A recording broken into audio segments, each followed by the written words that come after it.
ce vendredi, nouveau webinaire, comme on dit maintenant, en distanciel, faute de pouvoir organiser des rencontres dans la vraie vie, in real life, comme au bon vieux temps du monde d'avant. Donc moi, je suis co-gérant des éditions du Croquant, Arnaud Saint-Martin. Je vais animer, enfin c'est vite dit, hein, je serai là pendant cette rencontre. Ce soir, nous avons le plaisir d'écouter Paul Jorion et Suzanne George échanger à partir du nouvel opus que Paul vient de faire paraître au Croquant, qui s'intitule La chute de la météorite Trump, tome 2, Haute trahison, hein, qui couvre la période qui va de mai 2018 à octobre 2020, et qui prend la suite d'un premier tome qui était sous-titré Un objet populiste mal identifié. Alors, on verra s'il est mieux identifié maintenant, consacré au premier temps chaotique de la présidence Trump. Alors, cette chronique des agissements de Trump et ses sbires entre la tour éponyme de Manhattan et la Maison-Blanche est précieuse, hein, on va le voir et on l'illustrera, car elle permet de prendre toute la mesure des dégâts. Hein. Il est arrivé tellement de fracas, il y a eu tellement de bruit et de fureur que l'on en viendrait presque à oublier certains épisodes, d'autant plus que nous sommes nombreux à suivre, médusés, tétanisés, l'entêtement du président déçu, passer une défaite qu'il n'est viscéralement pas disposé à reconnaître, hein, car ça serait reconnaître une faillite, et une faillite, c'est humiliant pour un homme d'affaires rompu à l'art de la négociation. Alors je rappellerai que Paul Jorion est anthropologue, sociologue, psychanalyste, et à l'occasion romancier. Il a vécu 12 ans aux États-Unis et tient à jour une veille précieuse sur son blog. Je remercie vivement Suzanne George d'avoir accepté d'échanger avec Paul à partir de l'ouvrage qu'elle a lu pour préparer l'émission. Je rappelle également que Suzanne est politologue et écrivaine, présidente d'honneur d'Attaque et auteure de 17 livres, y compris le dernier, Je chemine avec, qui vient de paraître au Seuil, dont vous pouvez peut-être montrer la couverture. Suzanne, oui. On voit, ouais. Donc, il vient juste de paraître. Ça, c'est fermé. Ah, voilà. Et ça, c'est ouvert. De l'autre côté, maintenant. De l'autre côté. Ah, pardon. Pardon. Voilà, qui vient de paraître au Seuil. Donc, cette rencontre se déroulera de la façon suivante. Donc, ça se veut convivial et informel, hein, on est entre nous. D'abord, une présentation des grandes lignes de l'ouvrage par Paul, puis un échange avec Suzanne. Et pendant que vous parlez, moi, je regarderai dans la cellule de chat qui est disponible dans le coin droit de Zoom. Et je ferai remonter les questions que je poserai après, que je verbaliserai dans la dernière séquence de l'émission, de la rencontre. Donc, si vous avez des questions, écrivez dans le chat, hein, pas le module de questions, ce sera plus simple pour moi de les récupérer et de les faire remonter de façon thématique et suivez bien le fil des questions pour éviter les éventuels doublons. Hein. Donc, ça sera la deuxième séquence et c'est enregistré et ce sera disponible sur notre petite chaîne YouTube des éditions du Croquant où nous avons déplacé déjà plusieurs webinaires pour que ça puisse circuler en dehors de cette soirée. Donc, je vous remercie pour votre attention tous qui êtes présents et je transmets le micro à Paul pour donc cette présentation. Merci Arnaud. La première chose que je veux faire, et ça m'a pratiquement mis en retard parce que je ne savais plus exactement sur quel rayon j'avais mis ça. C'est voilà, alias Caracalla, c'est la mort que je venais d'apprendre, voilà, littéralement 5 minutes avant, à 18h25. C'est donc la mort du secrétaire de Daniel Cordier, le secrétaire de Jean Moulin.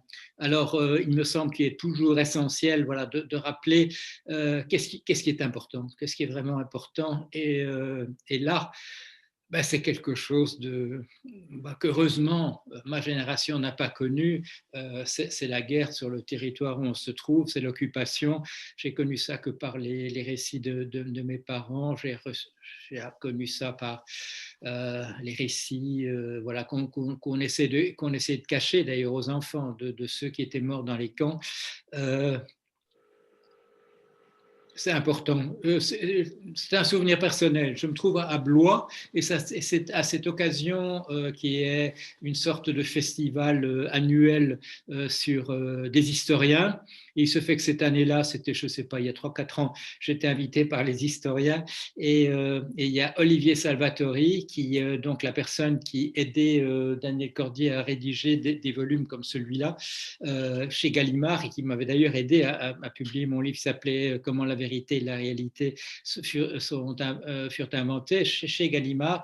Et il me dit, Paul, je voudrais que vous rencontriez une personne ici. Et c'était Daniel Cordier.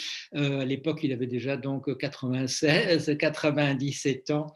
Et c'est formidable. C'est formidable dans une vie de pouvoir rencontrer des gens comme ça. J'ai eu la chance que des personnes que j'ai connues ont tenu à me présenter à d'autres personnes qu'elles connaissaient. Ça a été le cas en particulier pour la fille de l'anthropologue Bronislaw Manilowski, qui m'avait pris en amitié et qui un jour m'a dit, écoutez, je vous invite à déjeuner, il y aura une personne là, il faudra que vous deviniez, ce sera un test. Je verrai si vous êtes vraiment la personne à laquelle je pense et si oui, vous allez deviner rapidement qui est la personne qui était à côté de vous. Et il ne m'a pas fallu très longtemps, effectivement, quelques phrases seulement pour deviner que c'était Arthur Koestler et que donc c'était un honneur qu'elle me faisait en me présentant à cette personne-là. Il y a d'autres personnes qui m'ont présenté, par exemple, à Steiner à une époque. Tout ça, c'est formidable. Quand quelqu'un se dit, il était important que ce jeune homme, parce que voilà, c'est un jeune homme, à ce moment-là, rencontre ce monument que je connais. C'est formidable. Alors, malheureusement, il nous faudra parler de personnages moins reluisants aujourd'hui. Il y a des gens qui font honneur au genre humain, il y a des gens qui ne font pas honneur au genre humain, qui font même des honneurs, qui sont des, comment dire, qui sont des tâches sur l'histoire de l'humanité. Et au moment où Trump a été nommé, je l'ai dit quand il est question d'écrire quelque chose sur lui, je l'ai dit, ce sera l'un des événements du XXIe siècle. On est au tout début du XXIe siècle. J'ai dit, mais là, de toute manière, ce sera l'un des événements du XXIe siècle et peut-être malheureusement de l'histoire humaine dans son ensemble, pour autant qu'elle puisse se continuer encore un petit peu. Au moment où il est apparu, il n'est pas apparu en 2015 parce que tout le monde avait entendu parler de Donald Trump. Je regardais un film Die Hard l'autre jour qui date début des années 90 et on fait une blague sur Donald Trump, une blague d'ailleurs très pertinente. Voilà, il y a 30 ans déjà, un personnage inquiétant et quand il se présente en 2015, j'emploie tout de suite l'expression de proto-fasciste, parce que c'est un monsieur qui n'a pas assez de sophistication politique pour se déclarer, je ne sais pas, un admirateur de Sorel, comme ça a été le cas de Mussolini ou des choses de cet ordre-là, ou de quelqu'un qui avait des références comme des références intellectuelles en fait intéressantes ou même inquiétantes, comme un type comme Hitler, qui avait une culture.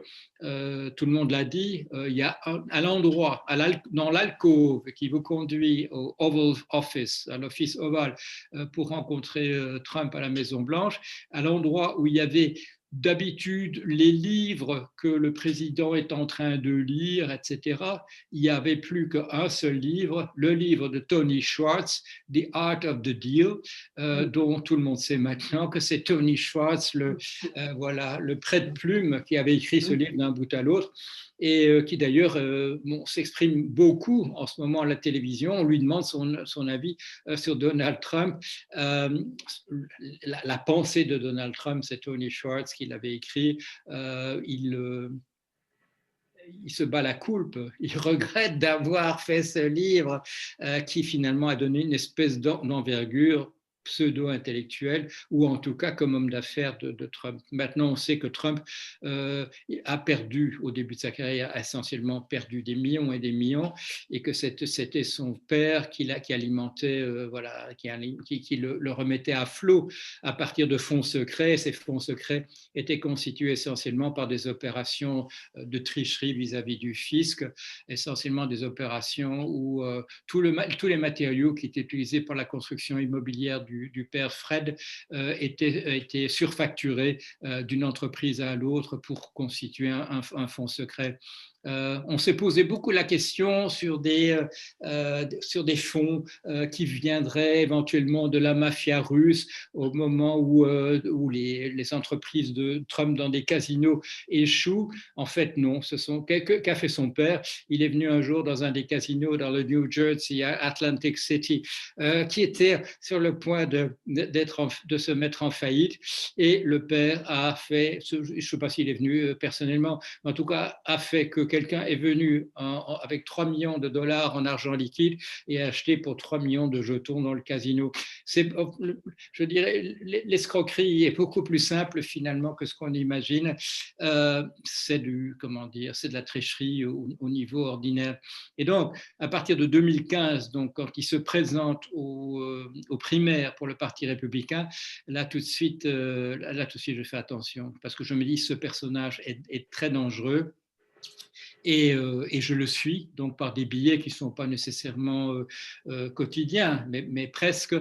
Et l'année dernière, les éditions du Croquant ont eu l'amabilité de produire déjà un volume à partir de ma réflexion qui va donc de 2015 à 2018. Qu'est-ce qu'on a fait? Qu'est-ce que j'ai fait? J'ai repris les anciens billets et je les ai présentés en contexte, avec le recul. Voilà.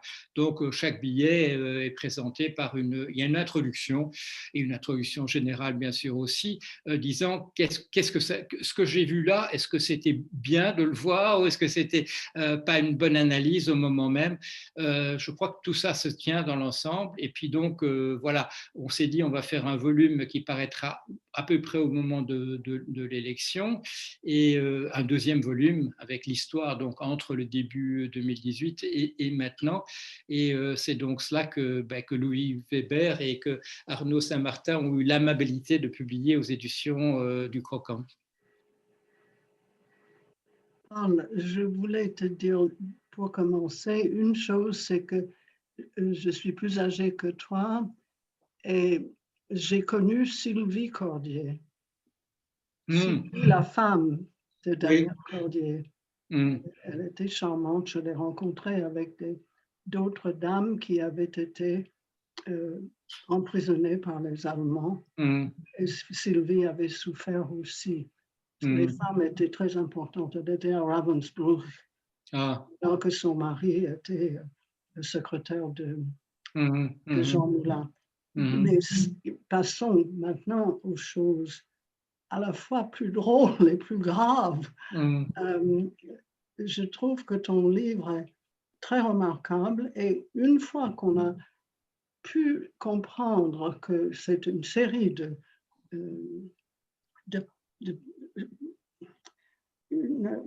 blogs pris sur le vif et que tu as fait quelque chose qui est peut-être complètement poli, mais qui est spontané, très lisible et que je recommande beaucoup. Maintenant, je ne vais pas faire de la pub, tu n'en as pas besoin, mais ce que je voudrais te demander, c'est est-ce qu'on ne peut pas commencer par la fin? Parce que tu dis que Trump va être réélu, ou qu'il est réélu. C'est déjà ça à la fin. Et que tu étais persuadé que ça ne serait pas Joe Biden ou quiconque autre qui pourrait être le nouveau président. Et je me demande si quelle était ton impression quand tu as appris que c'était Biden, parce que moi j'ai passé de très mauvais moments, je pensais qu'il pouvait perdre encore, comme Hillary. Moi j'avais voté pour Hillary, mais avec l'âme lourde, je n'étais pas contente, j'aimais pas beaucoup cette femme, mais je me suis dit, il va encore faire le coup. Et pendant 2 jours après l'élection, c'était horrible. Mais je vois que toi, tu avais la même impression. Et quel était ton état d'esprit quand tu as compris, non, il ne va pas être le président pour un deuxième mandat? En fait, bon, ça c'est une satisfaction, je ne renierai rien des dernières lignes du livre, parce que ce que je dis n'est pas exactement, je dirais, ce que tu dis là. Dans les jours qui précèdent, bien entendu, et depuis, je ne sais pas, disons depuis l'été, je suis bien entendu, je suivais les sondages, et je regardais les sondages. Et il était clair qu'il y avait une différence très très nette entre Hillary Clinton et Joe Biden dans leur affrontement avec Trump. Ce n'est pas tellement les écarts dans les intentions de vote qui étaient quand même plus élevés, de l'ordre, je dirais, de 5 à 6% pour Joe Biden, alors que c'était de l'ordre de 3 à 4% pour Hillary Clinton. Mais je notais, tu as dû le voir, qu'il y avait une différence essentielle, c'était que au moment de l'élection, donc en novembre 2016, ce qui frappe tout le monde, c'est que la cote d'impopularité des deux candidats est extraordinaire. On n'a jamais vu ça dans l'histoire d'une élection présidentielle. 59% des électeurs ont une opinion négative et de Trump et de Hillary Clinton. Bien entendu, c'est une coïncidence que ce soit exactement le même chiffre, mais près de 2 tiers des électeurs ont une opinion négative. Alors, de ce point de vue-là, Biden se présente avec un avantage extraordinaire. Il y a une différence de 17 points, de 17% en termes des opinions négatives. Il a une opinion beaucoup moins négative, 42%, auprès du public en général.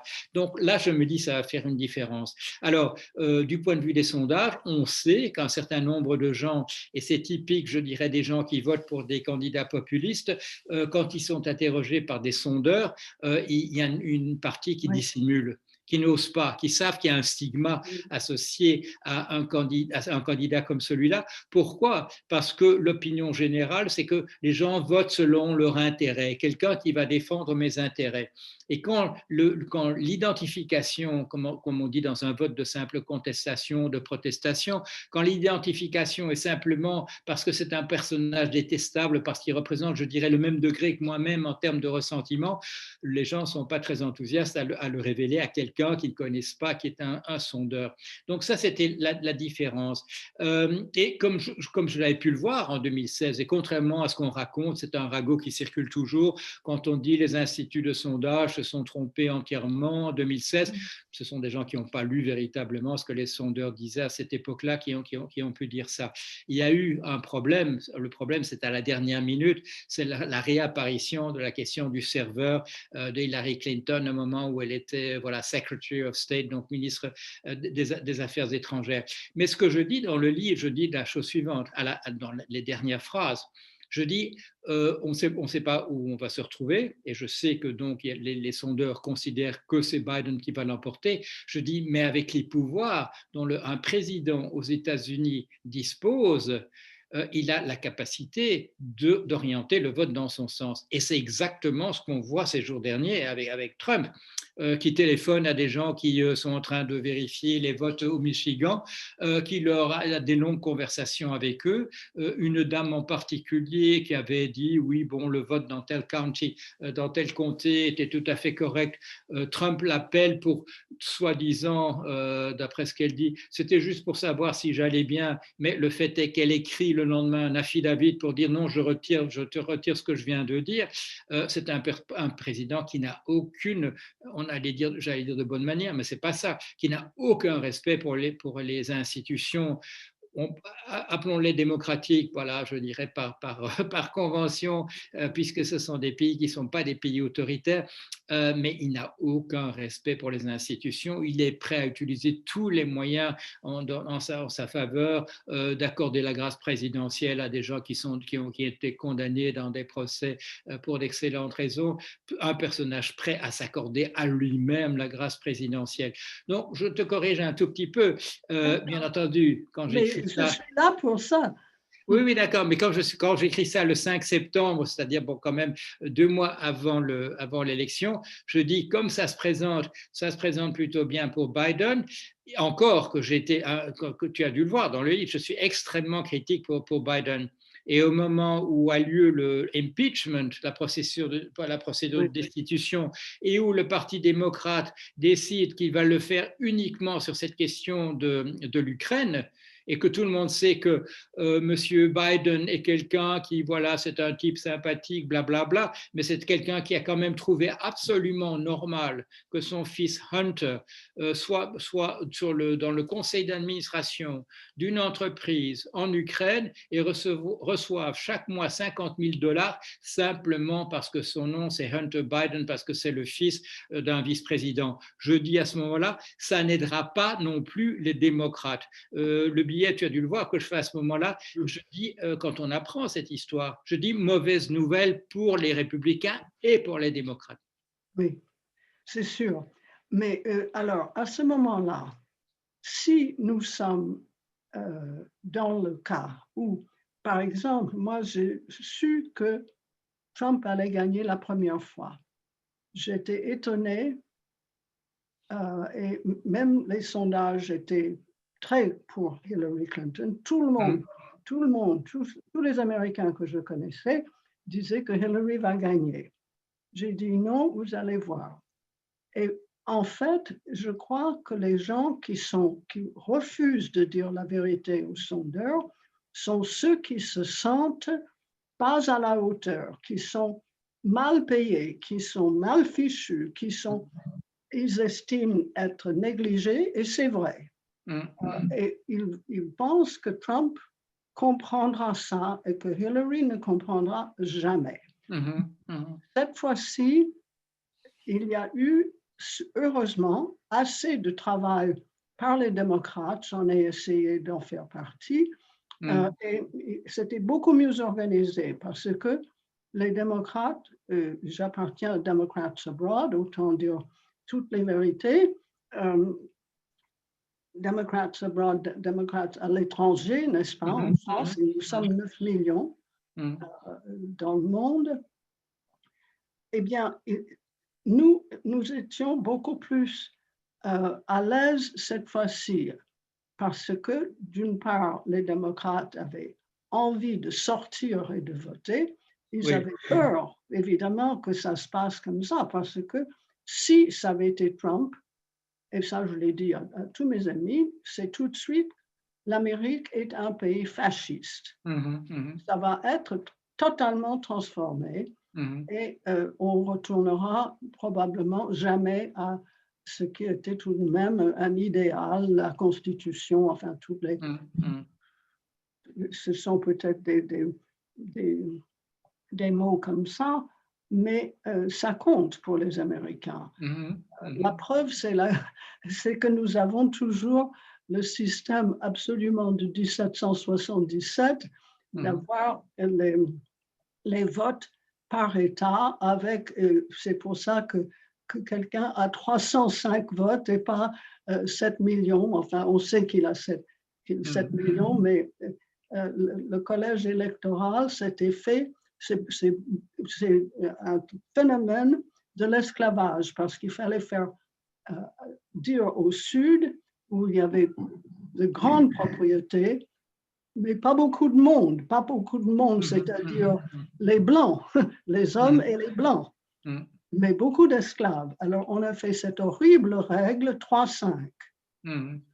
5 esclaves dans le Sud sont égales à 3 personnes. Et on compte sur la population, et c'est toujours les mêmes chiffres, enfin, on fait toujours sur les mêmes chiffres, mais c'était fait pour favoriser le Sud et pour faire un argument pour qu'eux se rejoignent aux États-Unis. Moi, je pense qu'on aurait peut-être dû les laisser dehors, mais bon. En effet, oui, c'était de rassembler des gens pour la union, pour l'union. Et là, on a eu les confédérés. Il y a eu surtout, à ce point de vue-là, puisque tu mentionnes ça, il y a eu cette volonté à la fin de la guerre de sécession, donc au début des années 1860-1870, de permettre au Sud de repartir. Et donc, on a effacé l'ardoise sur beaucoup de choses, et en particulier sur ce qui aurait dû être, ce qui avait été promis. C'était quoi, 4 acres and the Mule, qui n'a jamais été mis en application. Et à la place de cela, les anciens esclaves sont entrés dans un système de métayage où en fait ils se trouvaient de facto dans une situation encore plus défavorable que celle de l'esclavage, où il y avait au moins une responsabilité de l'esclavagiste de s'arranger pour que ces esclaves soient en vie le lendemain matin. À partir de ce moment-là, on a, pour adopter le vocabulaire néolibéral, on a responsabilisé les esclaves, ils ont pu s'occuper de tout dans une situation absolument déplorable. Le résultat, c'est ce qu'on a vu en fait dans les années 20, dans les années 10 et 20, tu as vu le Sud qui bâtit, qui construit de grands monuments à ces généraux sécessionnistes qui avaient été donc à la tête de la Confédération, et ce qui a conduit en particulier donc en 2000, c'était quoi, en 2017 aux événements de Charlottesville où en fait un certain nombre de personnes demandent à ce qu'on enlève ces statuts de traîtres à la République fédérale américaine, et qui ont conduit donc aux incidents qui ont provoqué en particulier la mort de Heather Heyer, qui a été renversée par un de ces manifestants suprémacistes blancs qui a utilisé sa voiture comme un bélier. Et là, au tout début, non, c'est en 2016, c'était en août 2016, et là, Trump se révèle parce qu'on lui demande un commentaire justement sur la mort de cette contre-manifestante. And there are good people on both sides. Exactement. Ça fait absolument le tour de l'Amérique, et on a vu pour la première fois réellement en public comme ça qu'il était raciste et qu'il était vraiment dangereux. Et tu connais beaucoup mieux l'histoire américaine que moi, d'ailleurs. Mais je veux te dire autre chose, encore un petit compliment, parce que le fait que tu sois psychanalyste, ça me paraît très important dans ton livre. Tu es aussi sociologue, tu es aussi anthropologue. On va laisser les diplômes comme ça, tout le monde en a un petit peu. Mais le fait que tu as pu rapprocher la condition mentale de Trump à ce que disait probablement, en tout cas, un de tes professeurs ou quelqu'un, en tout cas, que tu as lu, et qui est comment s'appelle-t-il? Eric Fromm. Fromm, je perds les mots. C'était parce que moi aussi j'ai lu les livres d'Eric Fromm. Le fait que Trump soit comme cela, qu'on se considère comme le centre de tout, le centre du monde, qui doit checker à tout moment si c'est toujours lui le patron, et qui se débarrasse de tous ceux qui sont autour de lui. Enfin, tu connais ça beaucoup mieux que moi, mais est-ce que cet état mental a une base physique? C'est une question que je voulais poser, parce que comment se fait-il que l'on peut être à ce point un homme qui ne pense qu'à lui et être en même temps président des États-Unis? Je sais que ça le met en relief, que c'est très prestigieux, mais comment peut-on même vouloir diriger un pays de 330 millions de personnes? C'est uniquement parce qu'il est le centre du monde? Est-ce qu'il y a un conditionnement physique, un gène quelque part qui... Selon son épouse actuelle, Melania, c'était juste une campagne commerciale. Se présenter aux primaires, c'était uniquement une opération commerciale, c'était pour qu'on parle de lui, parce que c'était en particulier une époque un peu difficile du point de vue financier. Mais je ne suis pas sûr de ça, parce qu'il y a cet événement qui se passe en 1984, à l'époque où son épouse est en fait tchécoslovaque, et où il se rend en Tchécoslovaquie, et on ne sait pas exactement ce qui se passe, sauf que le père de sa première épouse épouse, c'est Ivana, est quelqu'un qui travaille pour les services secrets de la Tchécoslovaquie. Et Trump revient, et tu as dû voir ça, il revient, on est en 84, il revient de Tchécoslovaquie, et à l'époque où il n'est pas encore véritablement un millionnaire qui peut comme ça dépenser $100,000, il dépense $100,000 pour avoir une page entière dans le Boston Globe, dans le New York Times, dans le Washington Post, je crois qu'il y en a encore un, et qu'est-ce qu'on voit exactement comme étant ça, ce qu'il dit là, c'est en matière de politique étrangère, c'est la position officielle de l'URSS. Il signe un texte comme celui-là. Et aussitôt, dans la presse des pays de l'Est, il y a des articles disant ah, Monsieur Trump se présentera peut-être un jour comme président de la République, c'est quelqu'un d'intéressant. C'est-à-dire qu'il y a un lien de cause à effet entre le fait qu'il se rende dans ce pays. Et bon, tu sais bien, à l'époque, les services secrets de la Tchécoslovaquie et ceux de l'URSS devaient sans doute communiquer de manière, je dirais, quasi instantanée, et qui revient pour défendre la position officielle de l'URSS dans un message, et que dans la presse là-bas, on dise aussitôt, voilà, c'est quelqu'un qui promet en termes de présidence.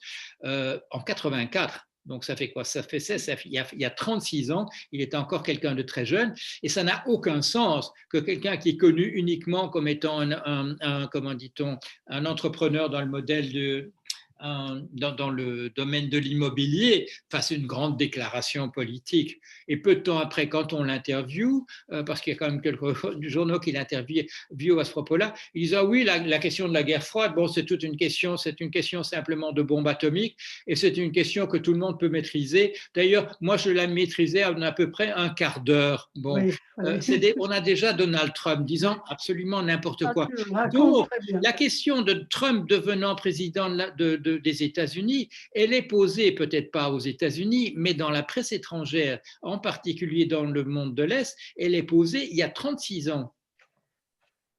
C'est étonnant, absolument étonnant.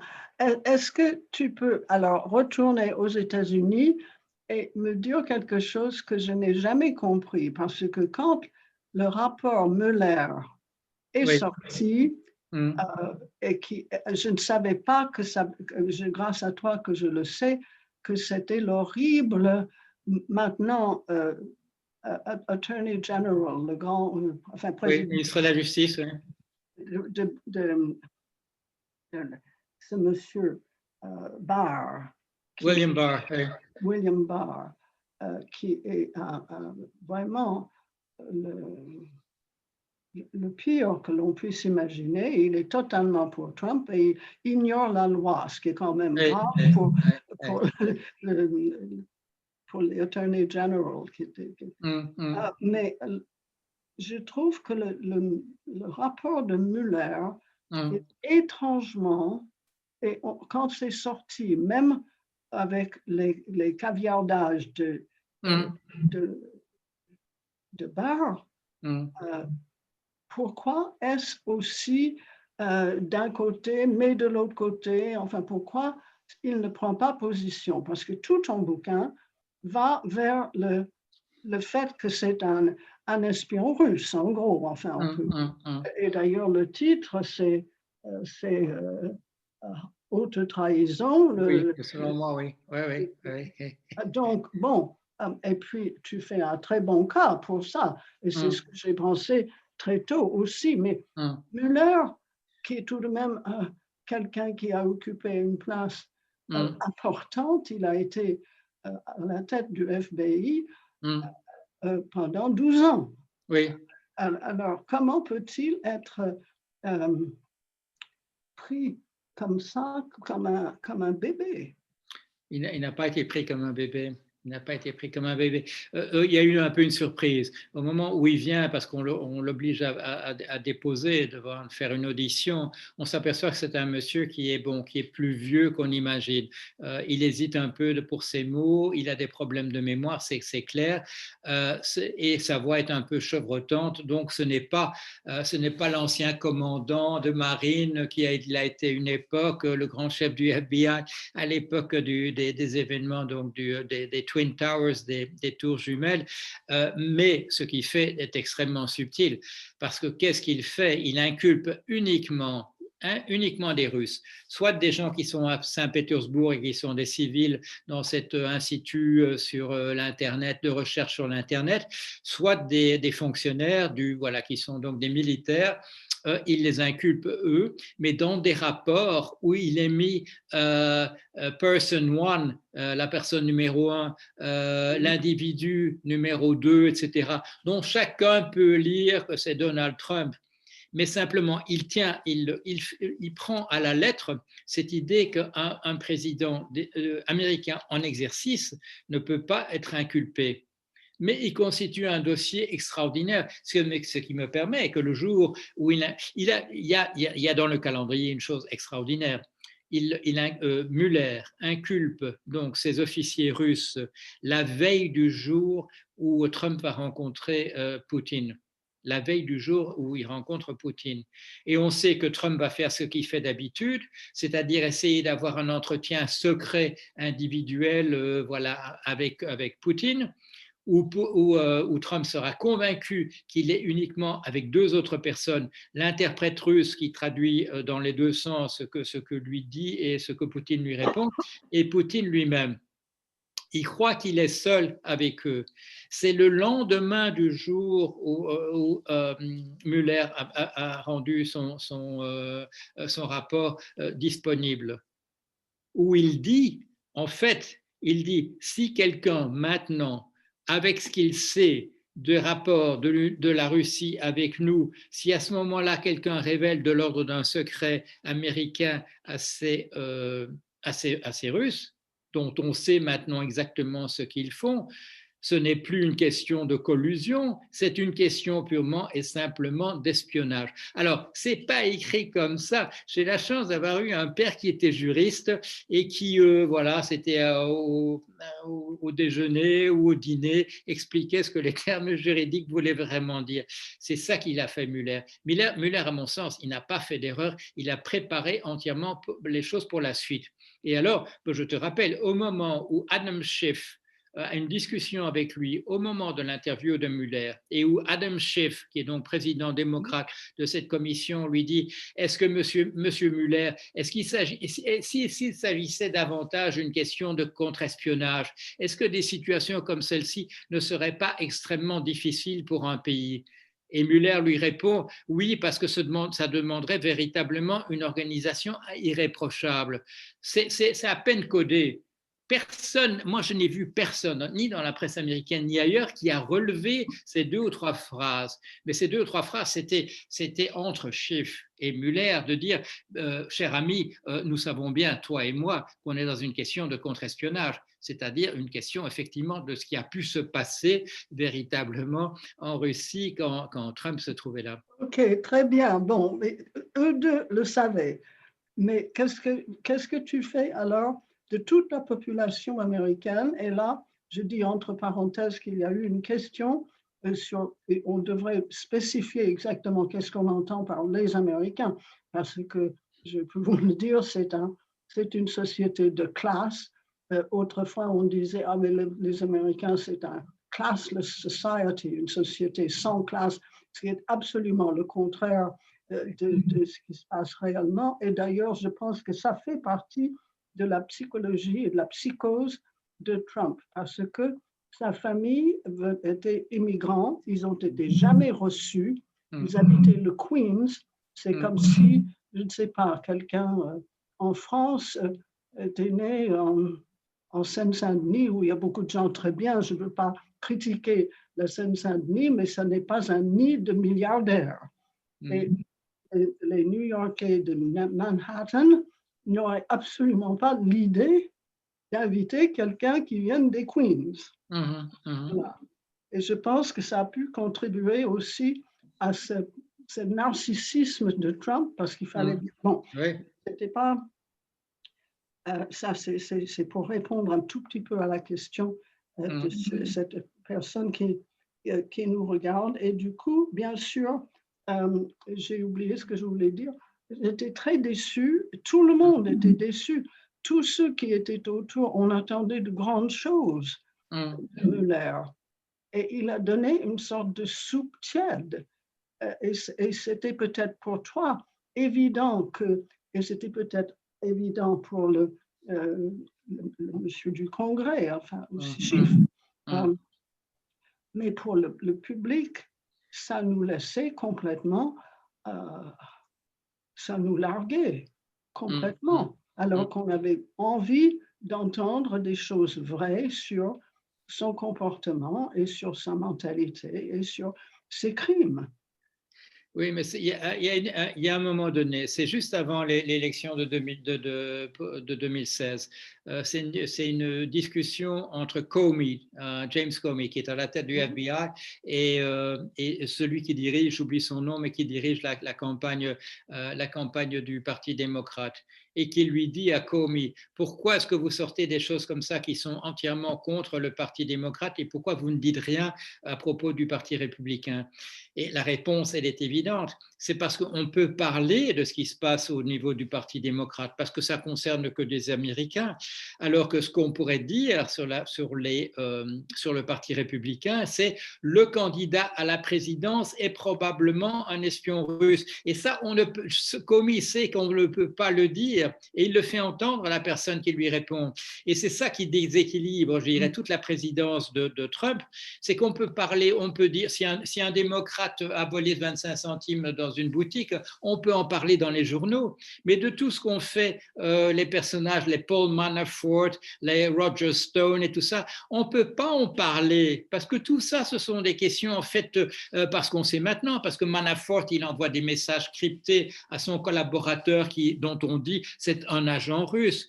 Roger Stone, quand il cache un agent ukrainien aussi, il connaissait très très bien l'Ukraine. Oui, bien entendu, mais il travaillait de manière directe avec des agents russes. Quand Roger Stone cache la personne à qui il a le nom de la personne à qui il a demandé de contacter WikiLeaks, pourquoi est-ce qu'il a caché le nom de cette personne? Parce que cette personne-là, il y a un soupçon d'espionnage sur cette personne-là. Alors, il donne le nom d'une personne dont tout le monde sait que ce n'est pas un espion. L'autre, il cache le... C'est-à-dire qu'en fait, on a affaire à un iceberg en permanence et on nous dit des petits trucs qui se passent sur la surface, mais on voit, et le FBI, le CIA, etc., chaque fois qu'on les interroge, nous donnent des indications très, très discrètes sur le fait qu'il se passe quelque chose ailleurs. C'est pour ça que je n'ai pas le regard négatif que tu as sur Mueller. J'ai l'impression, au contraire, qu'il a très, très bien joué, mais c'est dans les textes. De la même manière que tu as peut-être vu le rapport du Sénat. C'est le rapport du Sénat, je crois que c'est du mois d'août.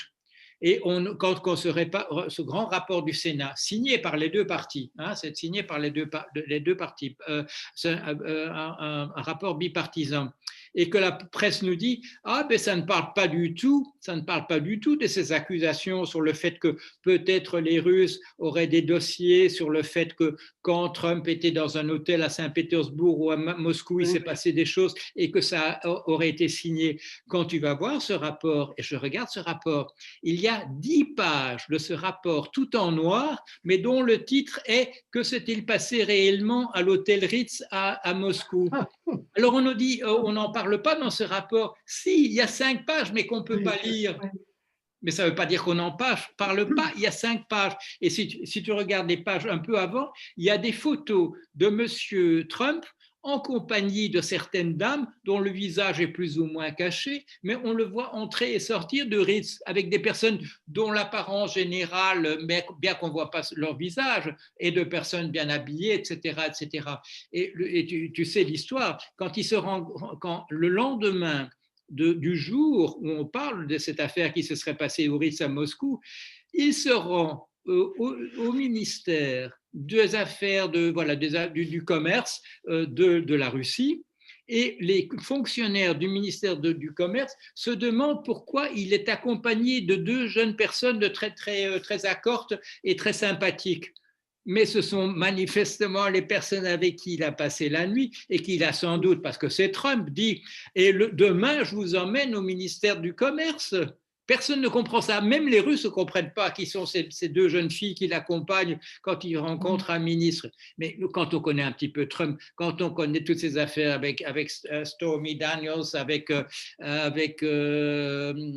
Kelly, j'oublie le nom de l'autre, etc. Oui, on a payé des centaines de milliers de dollars à toutes les 2. Ça, c'est connu. Ouais. Ça, c'est connu parce que ça intéresse les Américains et la presse en parle. Kelly McDougal, voilà. Oui, c'est ça. Bon. Je peux me permettre de te poser une question, Paul, sur ta méthode de travail. Enfin, moi, ce que je trouve saisissant dans l'ouvrage, c'est donc un travail de veille, d'actualisation permanente sur la base de sources qui sont recoupées. Et je voulais juste savoir, enfin, comment tu procèdes pour à la fois donc tenir ce journal de bord du Trumpisme, et comment tu fais pour hiérarchiser, décider de quelle est la bonne source, est-ce que tu as des informateurs sur place qui te donnent des tuyaux, enfin, comment tu procèdes pour produire ce récit en temps réel du saccage par Trump des États-Unis? Non, bon, j'ai de la famille, mais ils n'ont pas d'informations particulières. Dans ma famille, il n'y a que des électeurs démocrates et le problème, c'est juste de savoir si sont plutôt pro-Sanders ou bien pro-Hillary Clinton. Non, bon, j'ai 2 sources. C'est bien entendu, c'est la presse, la presse écrite. Le Washington Post, le New York Times, le Wall Street Journal et le Guardian qui fait énormément de choses très intéressantes, Financial Times aussi. Donc, je suis abonné à tous ces journaux-là et je lis tout ce que je trouve. Je regarde aussi MSNBC, je regarde CNN, PBS, UPS, etc. Enfin, tout ce que je peux trouver en termes d'informations. Et tes journées durent 48 heures, c'est ça? Non, quand on me demande combien de temps je travaille par jour, oui, c'est effectivement 14 heures, mais tu connais ça, Susan, parce que tu ne serais pas arrivé à faire ce que tu pouvais. Je ne connais pas tout, j'ai appris plein de choses dans ton si tu ne faisais pas exactement la même chose. Nous n'avons pas toute la nuit, hélas, pour parler de tout ça. Qu'est-ce que tu penses de ce qui se passe maintenant? Beaucoup de gens avaient dit très tôt, il y a 6 mois, il ne va pas partir gentiment.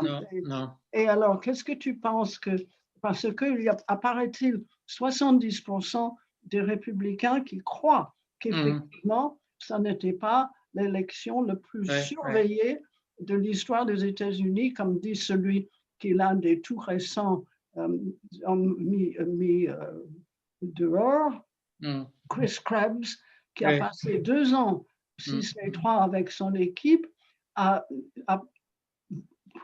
prétendre être dans telle ou telle situation dans les élections et de voir toutes les possibilités de fraude ou de difficultés, justement pour éviter ce genre. Et c'était quelqu'un qui travaillait pour Trump.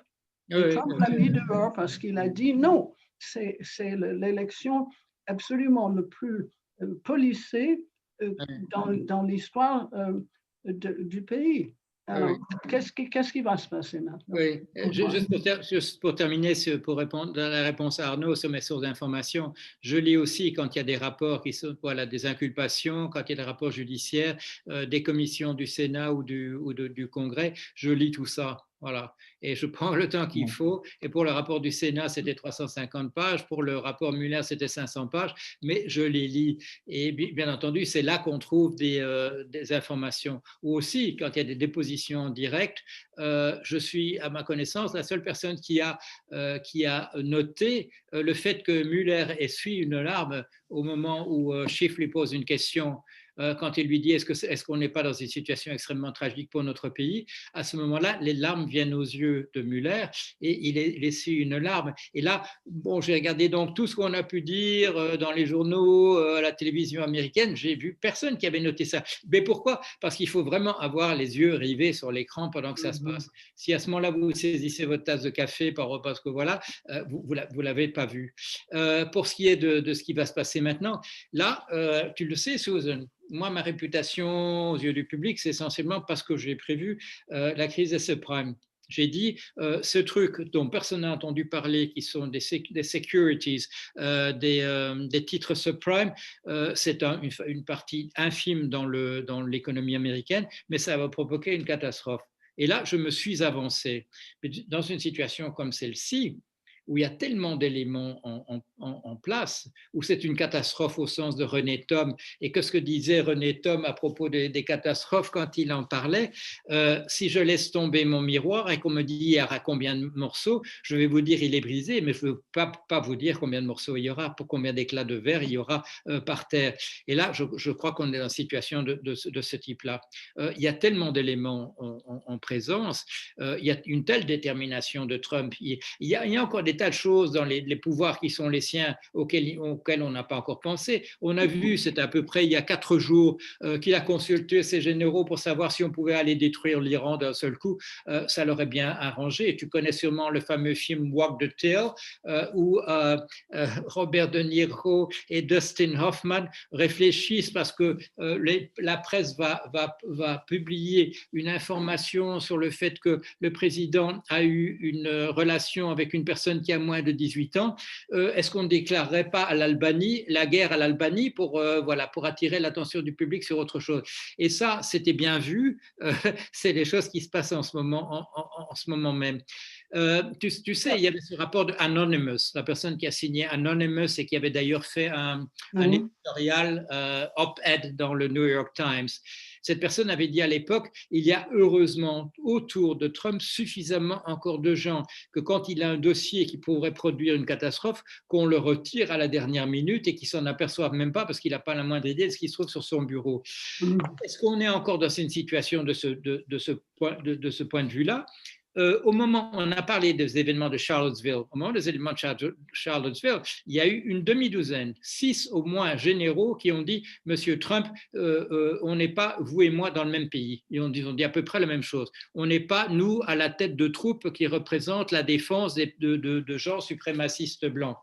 Alors, est-ce que ces généraux-là, est-ce qu'ils se coordonnent en ce moment ? Est-ce qu'il parle à M. Schumer, à M. Schiff? Est-ce qu'il parle à Mme Nancy Pelosi? Je n'en ai pas la moindre idée. Je n'ai pas accès à ce type d'informations.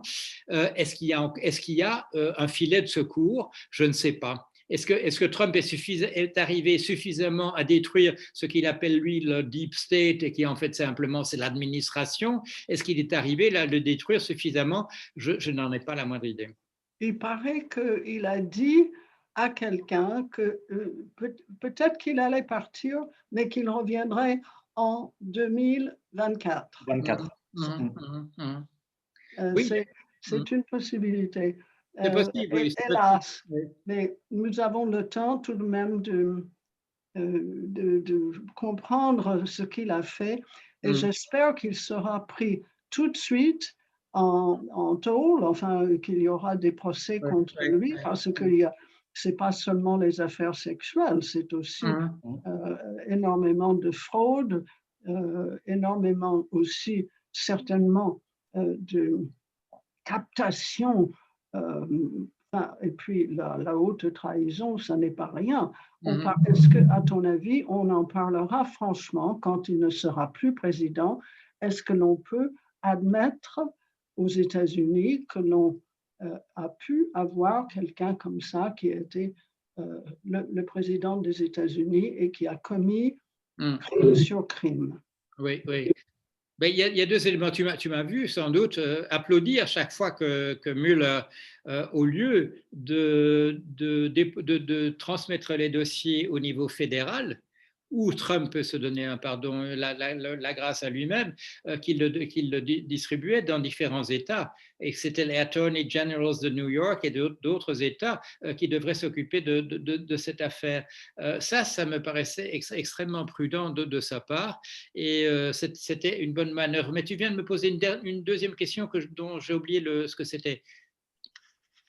Mais est-ce que l'on peut tout de suite faire des procès contre lui dès qu'il sera dans le civil? Oui, non, l'aspect, bon, là j'y réponds dans le livre. Est-ce qu'un pays comme les États-Unis pourrait révéler à la face du monde qu'il a permis, dans un processus démocratique, que devienne président quelqu'un en fait qui était soit un agent d'une puissance étrangère, soit qui était sous la menace de révélation, la victime d'un chantage, là, moi, je ne crois pas. Et là aussi, c'est l'expérience d'avoir eu un père qui était non seulement un juriste, mais aussi un haut fonctionnaire. C'est le genre de choses qu'on ne peut pas faire apparaître en surface. C'est-à-dire qu'on pourra l'accuser sur des tas de choses, mais c'est l'affaire Al Capone. Al Capone, bon, il a tué des tas de gens, c'était un gangster, et on le condamne pour fraude fiscale. Et tu as vu l'affaire sur Manafort, sur Roger Stone, on les accuse d'avoir trahi l'IRS, c'est-à-dire le fisc, parce qu'il y a déjà tellement de choses à ce niveau-là qu'on n'est pas obligé de dire c'est un espion et c'est pour ça qu'on l'arrête. Je crois qu'on arrivera à faire la même chose pour Trump si on veut. Et ça, c'est un débat, je vois, dans l'opinion et dans le Parti démocrate en ce moment.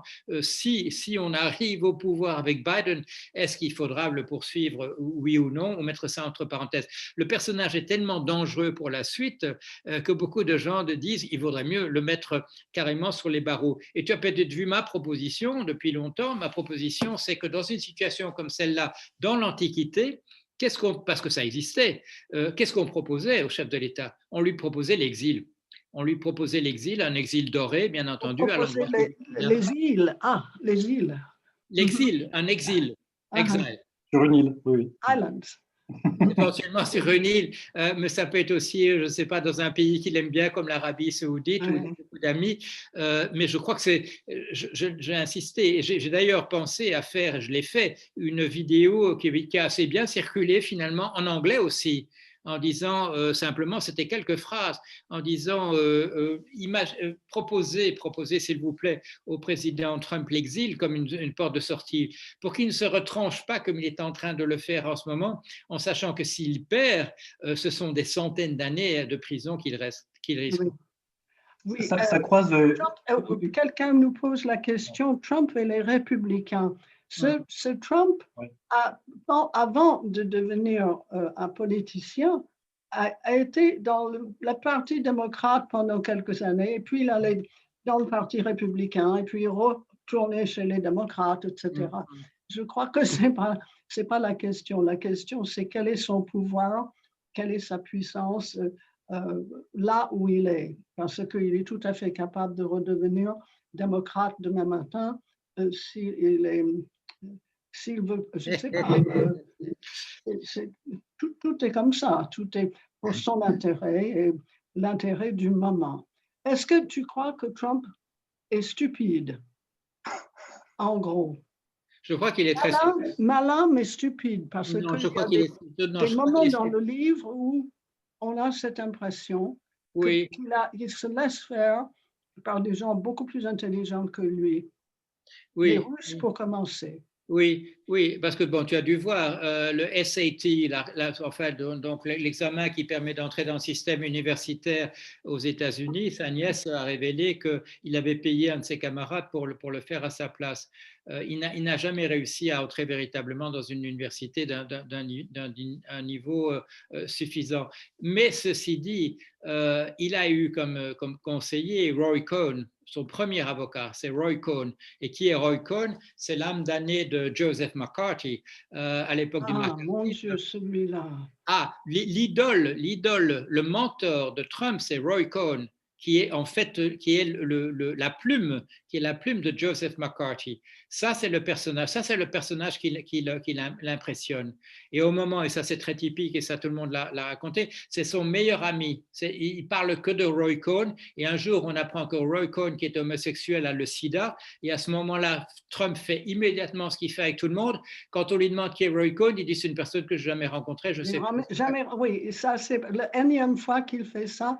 Et je voudrais aussi informer ceux qui nous regardent qu'il y a 20 000 mensonges de Trump qui ont été loyalement comptés par le Washington Post. Oui. Mais ceci dit, à la place de Roy Cohn, maintenant, il a, depuis le début de sa présidence, il avait Steve Bannon. Donc Steve Bannon, Oui. un type intelligent, un type très intelligent, un véritable penseur donc du suprémacisme blanc, de l'extrême droite identitaire, qui a essayé et qui essaye peut-être encore de fédérer les extrêmes droites européennes. Et ce type-là, il lui fait confiance. Et quand mais Stephen Bannon a été arrêté parce qu'avec des copains, il a pris de l'argent qui devait aller vers le mur de Trump. Effectivement, effectivement. Mais ça ne veut pas dire qu'il ne donne pas encore des coups de fil. Il y a un article du Washington Post hier qui parle de conversations téléphoniques entre Rudy Giuliani et Steve Bannon. Donc ça a encore lieu. Et là, c'est une chose que j'avais mentionnée le 27 juillet, quand j'avais parlé du plan que en fait, Trump applique en ce moment. J'avais dit c'est un plan beaucoup trop diabolique, beaucoup plus trop machiavélique et trop intelligent pour que Trump y ait pensé lui-même. C'est probablement une idée de Steve Bannon. Et quand je vois hier que Steve Bannon était encore en train occupé d'insuffler à Rudy Giuliani ce qu'il doit dire devant les cours, j'ai été convaincu que c'est effectivement le penseur de Trump, c'est Steve Bannon. Encore. Oui, encore en ce moment, malgré le fait qu'il soit inculpé pour une escroquerie. Je fais remonter quelques questions, si vous le voulez bien tous les deux. Une question qui recroise certaines choses que vous avez déjà discutées de Sandrine Fauvin. Les poursuites éventuelles contre Trump pour haute trahison peuvent-elles expliquer en partie son impossibilité à reconnaître sa défaite, à lâcher le pouvoir? Oui, certainement, parce que s'il est réélu, bien voilà, il gagne 4 ans par rapport à ça et par rapport à beaucoup d'autres choses, en particulier par rapport au principe qui est un principe qui n'est pas véritablement écrit nulle part, mais qui est répandu comme étant la doxa du ministère de la Justice, qu'on ne peut pas inculper un président en exercice. Alors, il parle déjà, hein, parce que son grand ami, son grand copain, son grand exemple, c'est quand même Poutine. Il parle déjà d'être nommé à vie. Donc, il sait que tant qu'il peut continuer à surfer, je dirais, à être président des États-Unis, il est indemne. Et aussi qu'il peut continuer, parce que ça a été mis en évidence dans la cour à New York où on s'est intéressé à ces déclarations d'impôts. C'est quelqu'un qui n'a pas de véritable revenu. Ses seuls véritables revenus qui lui venaient, c'était le fait d'être une vedette de la télévision, de la télé-réalité. Et tant qu'il ne peut pas faire ça, la seule chose qu'il peut faire, c'est obliger les invités de marque venant de l'étranger d'aller dans ces hôtels, etc. Des trucs en fait de gagne-petit et pas véritablement une source de revenus. Donc, s'il ne veut pas que ces revenus disparaissent non plus, en plus de la question des inculpations, il faut qu'il fasse continuer à tourner la machine comme elle est. C'est évidemment, s'il cesse d'être président des États-Unis, ce sont des catastrophes.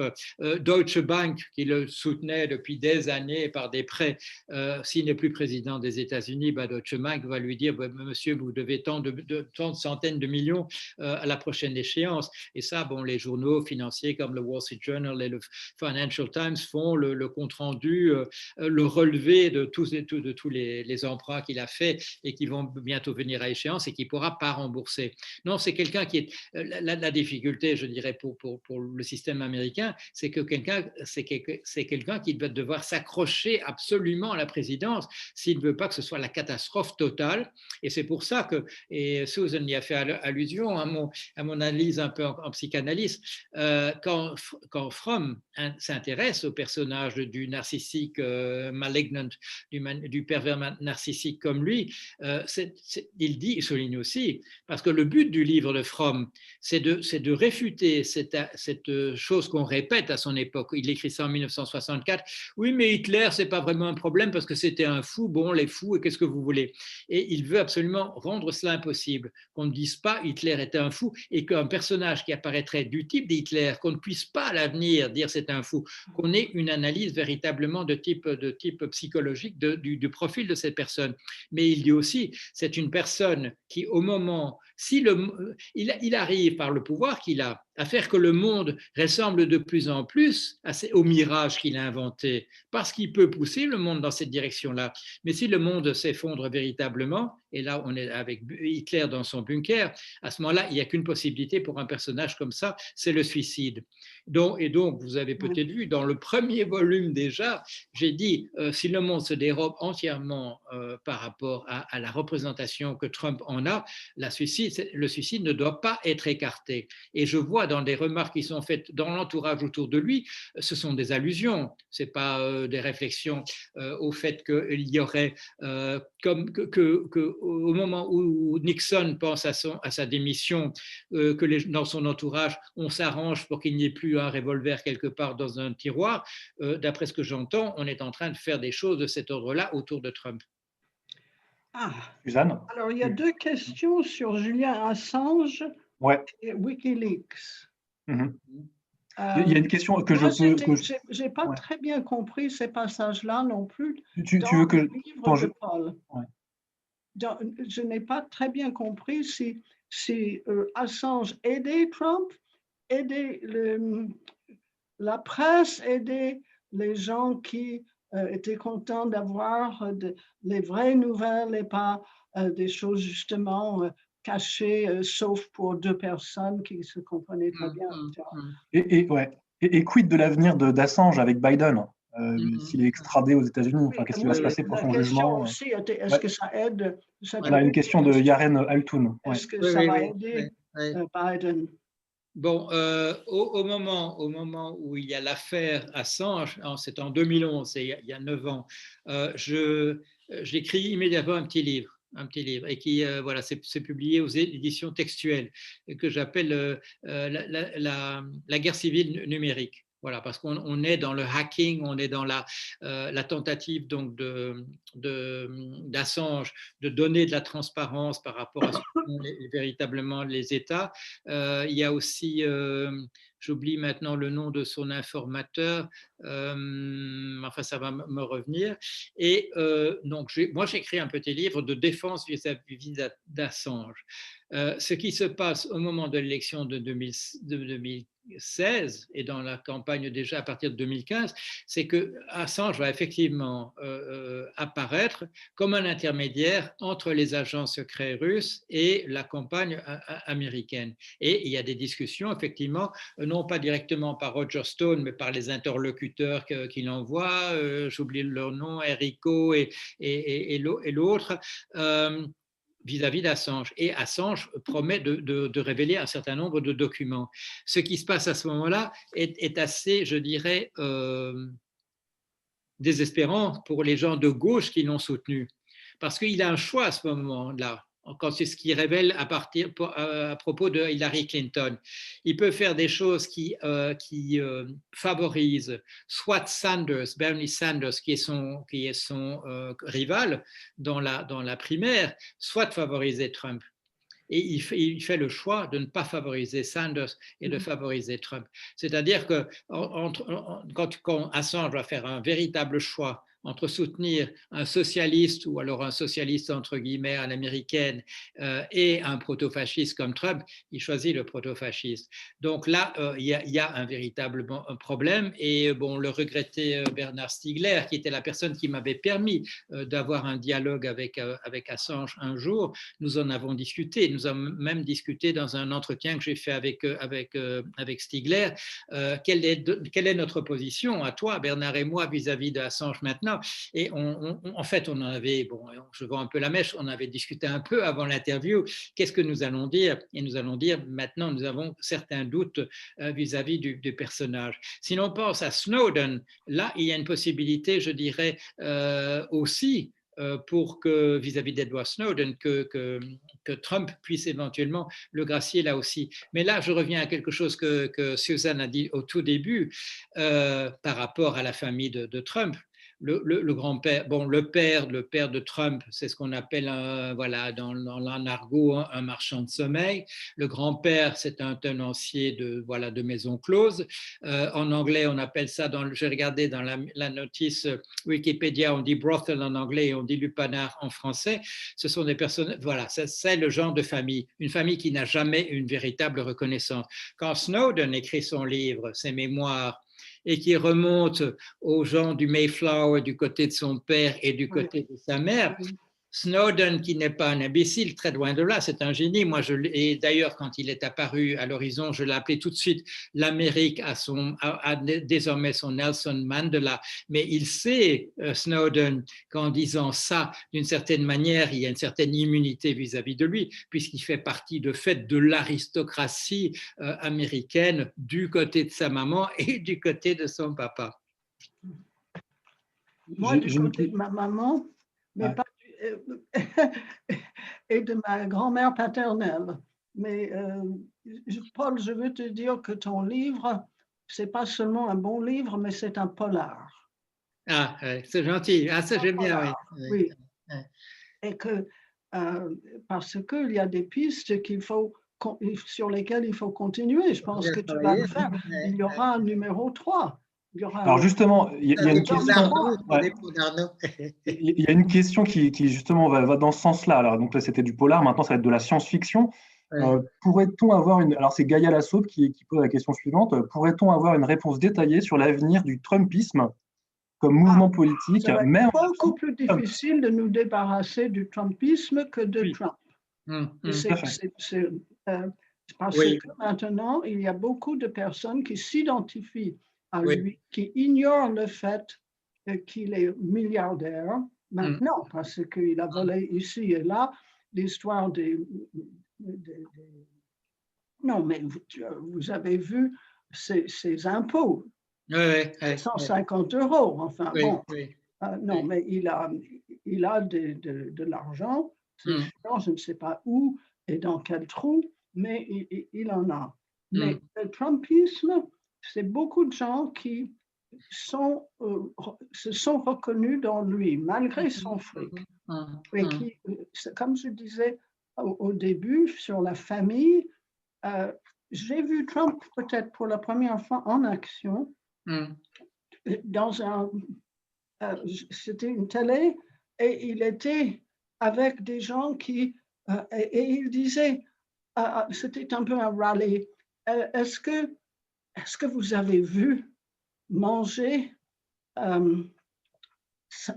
Kasich, John Kasich, le gouverneur de l'Ohio? Est-ce que vous avez vu manger John Kasich? C'est dégoûtant. Il marche comme ça, la bouche ouverte, tout en mangeant. Moi, mes enfants, quand ils faisaient ça, je leur disais, mais vous fermez la bouche.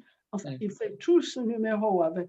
Et je me suis dit, mais ce type va gagner parce que c'est avec lui que tu veux manger quelque chose et prendre une bière avec. C'est vraiment quelqu'un à qui n'importe qui peut s'identifier, et surtout des gens qui vont prendre une bière tout simplement, enfin, qui n'ont pas beaucoup d'argent, mais ils peuvent s'identifier à Trump. Et je crois que le Trumpisme est fondé sur des gens qui n'ont pas réussi des masses et qui reconnaissent en lui quelque chose qu'on appellerait le common touch.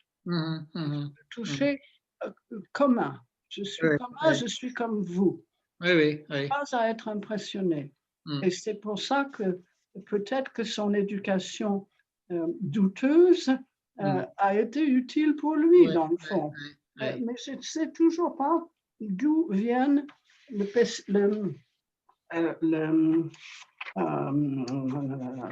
quelle est la maladie. C'est terrible, c'est terrible. Ne prenez pas de l'âge parce que c'est terrible. Oui, je vais essayer. 6 ans, qu'est-ce que je vous... Sa maladie, son J'avais mis en rouge ici parce que je Ah, voulais absolument pouvoir le dire. Tu sais ce que je veux dire, le nom de sa maladie terrible. la mégalomanie, je ne sais pas ce que tu cherches. Oui. Parce que je veux toujours dire pessimisme, c'est pas ça, c'est quelque chose isme, mais tu sais ce que je veux dire, Paul. C'est Non, ce que dit Fromm, c'est la le définition. narcissisme. Narcissisme, non? Narcissisme. Merci, voilà. Ah, pardon, ouais, d'accord. Merci. Non, parce Je que pas ça comme une maladie, mais en fait, oui, oui. et pardonnez-moi ma petite scène du 3 parce que Mm. c'est pénible pour moi et c'est sûrement pénible pour ceux qui nous regardent. Oui. Mais je pense que c'est est-ce que c'est une maladie physique? Non, je crois pas. Non, Non, c'est pas quelque chose qui ne va pas dans le cerveau. non, c'est un type de personnalité. Je ne pense pas que ce soit lié à personnellement, je ne pense pas que ce soit lié du tout à un type physique. Il y a des Un état mental qu'on est né avec ça et qu'on ne peut pas céder, on ne peut pas, non, je crois que se changer. ce sont des situations dans l'enfance et dans l'adolescence et qui jouent du côté de ce qu'on appelle en psychanalyse le moi idéal ou l'idéal du moi. Et des personnes comme le père de Trump, Fred Trump, sont des personnages absolument toxiques parce que lui a essayé de se créer une personnalité en sachant que quand on voudrait savoir quelle était l'occupation de son père à lui, que c'était un tenancier de maison close. Donc là, il fallait qu'il fasse quelque chose. Et donc, on est dans la dénégation, dans le déni de manière systématique. On n'accepte absolument rien, etc. Je suis en train de regarder le début d'une certaine religion et un personnage qui est dans la même situation, c'est-à-dire que quand on le critique, il est obligé de dire non, j'ai raison, non, j'ai raison, non, j'ai raison. Et c'est ce que Trump a fait dès le départ. Quand il a 12 ans, il y a des amis autour de lui qui lui disent non, le nom de ce catcheur, c'est ceci ou cela. Et lui, il refuse absolument et tous ses amis rient et il va essayer de convaincre le monde autour de lui que le vrai nom de ce catcheur, ce n'est pas le vrai nom de cette personne, mais c'est ce que lui s'est trompé et a voulu imposer. Mais pour répondre, je voudrais répondre quand même à la question d'Arnaud sur l'avenir du mouvement. Il y a quelque chose qu'on ne connaît pas trop dans des pays comme la France, la Belgique, la Suisse, où on a des élections qui ne sont pas des élections nécessairement entre deux partis seulement, pas des systèmes bipartites. Et alors, dans un pays, deux pays que je connais bien, l'Angleterre où j'habitais 11 ans et les États-Unis où j'habitais 12 ans, on a des systèmes qui sont de fait pratiquement bipartites. Et qu'est-ce qui se passe alors? C'est que les opinions extrêmes sont en fait à l'intérieur de ce parti. Elles ne se trouvent pas, si on a un parti, je dirais, fascisant aux États-Unis, il va se trouver automatiquement soit chez les démocrates, soit chez les républicains, de fait, parce que c'est la seule façon d'avoir des représentants, de participer à une machine de ce type-là. Et alors, il y a une expression que Susan connaît certainement. Comment appelle-t-on alors les extrêmes à l'intérieur de ces partis? On les appelle des loony fringes, des franges ou des marges dingos de timbrés, etc. Et alors, selon les époques, ces marges extrêmes ont plus ou moins de visibilité. Et en général, c'est ce qu'on appelle en France, je dirais, la partie civilisée, entre guillemets. Comme quand on dit la gauche civilisée ou la droite civilisée, ce sont ces partis-là qui apparaissent devant, je dirais, l'opinion publique. Et il y a très peu de visibilité pour les marges qui apparaissent plus ou moins loufoques. On pourrait dire, voilà, la frange loufoque.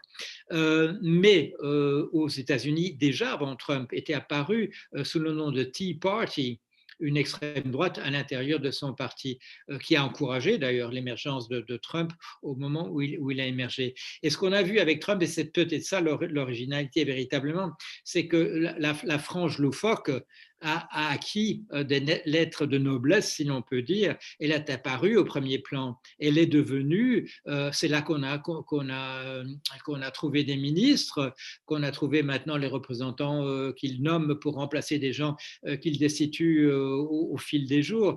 Et ça évidemment, c'est un peu plus, comment dire, ça c'est exceptionnel, ça c'est très différent. Mais il est possible que ce qui était donc une marge loufoque, après, s'il reconnaît son échec aux élections, devienne véritablement un courant dominant à l'intérieur du Parti républicain. Et ça, ce serait neuf, parce que ce sont les Mitt Romney, ce sont les John McCain, ce sont ces gens-là présentables qui, jusqu'ici, ont toujours été ou la famille Bush ont toujours été à l'avant, ou Ronald Reagan. Mais des gens véritablement, il y a quelques apparitions, quelquefois avec Goldwater, mais ça ne dure pas très longtemps et ça n'apparaît pas véritablement à l'avant-plan. Il est possible, comme maintenant on nous dit, et que Suzanne l'a rappelé, que 70% des gens au Parti républicain, qui représentent donc de l'ordre de 47%, 70% de 47%, c'est un tiers de la population. Si un tiers de la population est convaincu qu'il y a eu tricherie véritablement dans les élections, pour un gouvernement comme une administration comme celle de Biden, d'avoir un tiers de l'opinion contre eux, c'est beaucoup, ça va être très très dur. Le Tea Party était tout de même extrêmement politique. Le Tea Party, ça n'est pas resté très longtemps, mais c'était un phénomène comme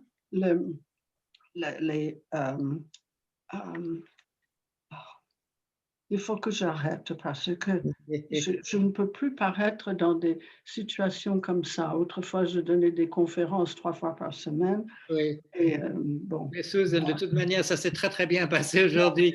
Je voulais dire que le néoconservatisme, le néolibéralisme, le Tea Party était une partie extrême politique. Oui. Ce mouvement-là qui est aussi économique et je dirais presque spirituel. Enfin, c'est un système qui veut absolument que tout le monde soit responsable de son sort à lui, qu'il n'y a aucune entraide, qu'il n'y a pas du tout de civilisation ou de société. Oui. Lisez ce petit livre. Là, je vois qu'on a largement dépassé parce que c'est passionnant, vous êtes sacrément bavard. Hein. Oui, on a des choses à dire. Ouais. On a un beau conversation, on a quelque chose, un bon sujet de conversation. Voilà, peut-être un mot de conclusion de l'un et l'autre pour cette discussion sur Trump. Si vous pouviez conclure en 2-3 minutes.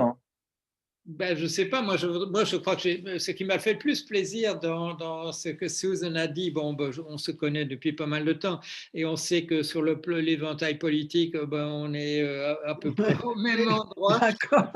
Mais ça m'a fait très plaisir de dire que ce livre se lit comme un polar, parce que j'y ai pensé à certains moments et je me suis dit oui, c'est ça.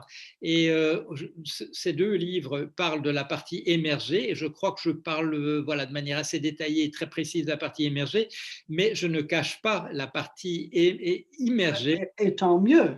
Voilà. C'est très utile.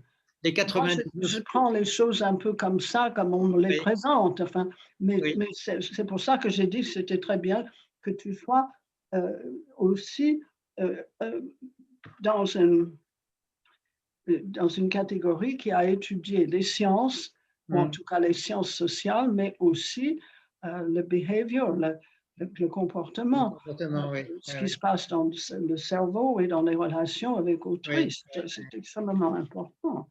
Narcissisme pervers. Voilà. Et en anglais, narcissisme pervers, c'est un don que tu as exploité de très belle façon et je suis honorée de te connaître.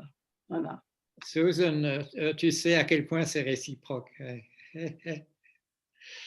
Oui, bien, merci beaucoup. C'était vraiment passionnant. Je rappelle que donc, le livre est disponible dans les librairies, celui de Suzanne comme celui de Paul, les deux. Celui de Paul peut être commandé directement aussi par le biais du site des éditions du Croquant, édition au pluriel-croquant.org. On est en circuit court, mais on travaille toujours évidemment avec les librairies hein, et qu'on encourage aussi hein, à quoi ça ressemble? en clic en commande directe aussi via les librairies, avec une couverture voilà, Et le premier tome. qui décoiffe. Voilà. Alors, le premier, moi j'ai le second. Voilà, et je vais ajouter le design du premier, c'est Little Shiva, une américaine qui vit en Belgique, et Chantal Monteillet, la fameuse auteure de BD, a modifié pour le second volume, a modifié dans un autre sens le dessin qu'avait fait originalement le design de Little Shiva. Donc, c'est leur collaboration pour faire la couverture du deuxième volume. Je crois que tous les deux sont assez parlants. Voilà. Oui. Ben, nous allons mettre du temps à ce que on make America great again. Ça va prendre du temps.